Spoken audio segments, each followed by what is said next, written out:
Previously, Zallar pulled all of Nothrum together for a heart-to-heart and told everyone exactly how much he loved them all. Because, he was fairly certain one or more of them would be dead soon. Then the group rested and the next morning made their way out of the undead city.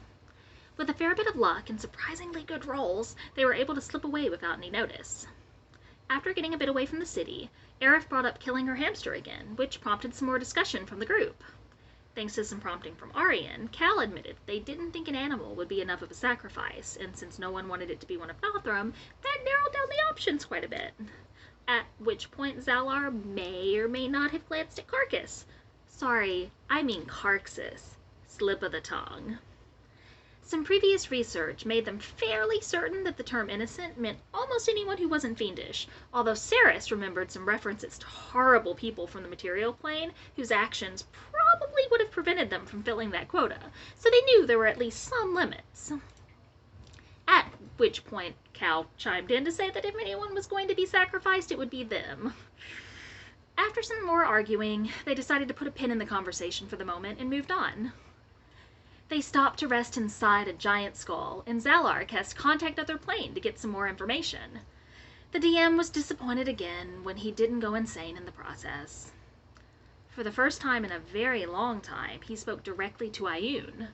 She confirmed that it would have to be a person who was sacrificed, that they'd know when and where to do it, and that resurrection wasn't off the table, but it wouldn't be the easiest.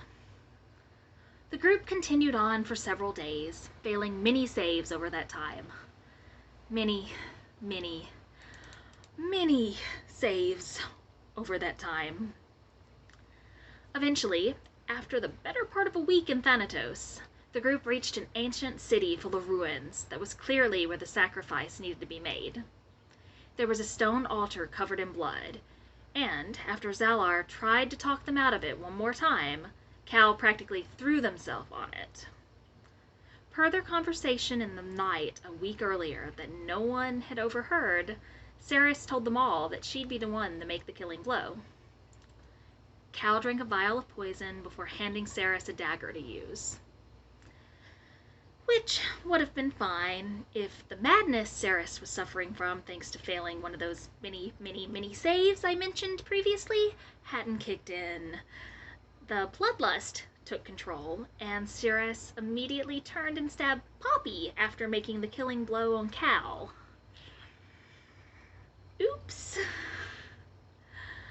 Zallar immediately used Polymorph to turn Ceres into a red panda, while Aerith cast Greater Restoration on her to remove the bloodlust.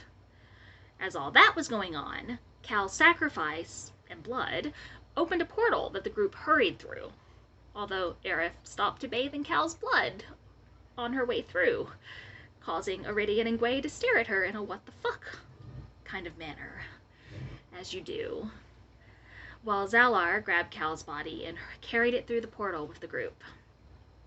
On the other side, they found themselves about 5 miles away from Orcus's fortress, with a dead body, and a red panda, and a druid covered in blood.